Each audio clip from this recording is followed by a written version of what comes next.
ആരുടെ കാര്യം അമ്മ ഈ പറയുന്നേ? നിന്റെ കാര്യം തന്നെ. എടാ 10-42 വയസ്സായി. ഇനിയെങ്കിലും വീട്ടിൽ അടങ്ങി ഒതുങ്ങി ഇരുന്നൂടെ നിനക്ക്? അയ്യോ കൊച്ചമ്മ എത്ര വയസ്സായിരുന്നത്? 42. അമ്മ വെറുതെ പറഞ്ഞ എന്റെ വയസ്സനാക്കല്ലേ അമ്മേ. പിന്നെ നിനക്ക് എത്ര വയസ്സായി എന്നാ വിചാരം? 48 ജനുവരി ഉള്ളതാ നീ.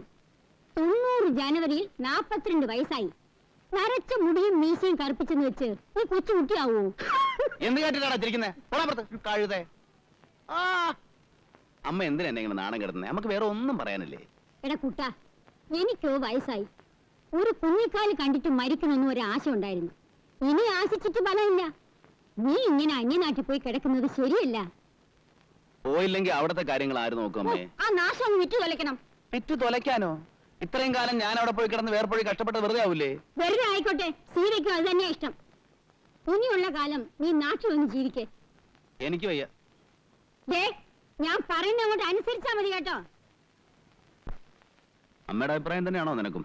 എസ്റ്റേറ്റ് വെക്കണോ? ഈ കഷ്ടപ്പാട് കാണുമ്പോ. കഷ്ടപ്പാടൊന്നുമില്ല. 5-6 കൊല്ലം നമ്മളെ മക്കളെ പോലെ പോറ്റി വളർത്തിയിട്ട് വിറ്റുകളയാനൊരു മടി. എനിക്ക് വെക്കണ്ട. അതല്ല, വേണ്ടെന്ന് നിനക്ക് തോന്നുകയാണെങ്കിൽ പിന്നെ ഒന്നും ചിന്തിക്കാനില്ല. നിന്റെ ഇഷ്ടമാണ് പ്രധാനം. കുട്ടേട്ടന്റെ ഇഷ്ടം നോക്കിയാ മതി. അപ്പോ കുറച്ചുനാളൂടെ കഴിയട്ടല്ലേ? മതി. എന്നാ നീ അത് അമ്മയൊന്ന് പറഞ്ഞ് മനസ്സിലാക്കും. നാളെ ഞാൻ പോയാലോ എന്ന് ആലോചിക്കുക. ഓഫീസിൽ തീരാത്ത പണിയുണ്ട്. ജോലി ഉണ്ടെങ്കിൽ പൊയ്ക്കോളൂ. നാളെ മുതൽ ടൗൺ ഹാളിൽ ഗീതായജ്ഞ ആരംഭിക്കുക. 2 ആഴ്ച നോയമ്പ് നോക്കണമെന്ന് കരുതിയതാ, അത് മുടങ്ങി. ആ ഇനി എപ്പോഴാ വരുന്നേ? എന്താ ഇപ്രാവശ്യം വരുമ്പോ ഒരിടത്ത് പോണോന്ന് അച്ഛൻ വന്നപ്പോ പറഞ്ഞിരുന്നു. എവിടെ? തൃശ്ശൂർ ഒരു നാട്ടുവൈദ്യനുണ്ടത്രേ. നമ്മൾ 2 ആളും കൂടെ ഒന്ന് ചെന്ന് കാണണമെന്ന് രാധ അച്ഛനെ എഴുതി അറിയിച്ചതാ. ഫലിക്കുന്ന മരുന്നാ.